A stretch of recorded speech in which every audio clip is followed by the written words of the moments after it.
طب انت تصدقي ان الحلاوة دي سلق لحمة مش كباب حلة؟ هخليكي تطلعي شوية شوربة يخلوا طعم الاكل من ايدك تحفة، وايا كان نوع اللحمة معاكي هيبقى طعمها يجنن. اول حاجة معانا معلقة سمنة كبيرة او معلقة زبدة، هننزل عليها ب5 من الهيل وعود من القرفة وورقة من اللورا. اول ما هننزل اللحمة وتاخد اللون القمر ده هننزل عليها بالبصل بالشكل ده، واول ما البصل تدخل في الدبلان هننزل عليها بربع من الفلفل الاسود، ونقلب بقى بعد الفلفل الاسود 3 4 تقليبات حلوين كده. انت في اللحظه دي هتشم الريحه. هنزل الطماطم بالشكل اللي انا عاملاه ده، وهنزل عليها بجزر، وكمان يا سلام لو عندك كرفس.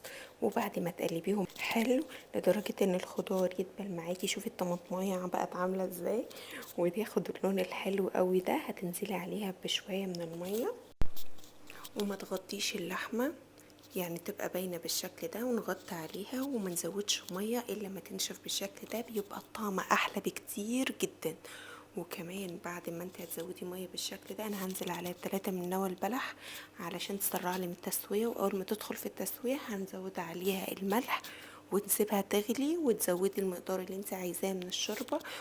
هتجربيها من هنا هتعرفي قيمتها ومدى حلاوتها في طعم اكلك لما يختلف. هيبقى معاكي احلى شوربة والذ طعم للحمة، وبألف هنا.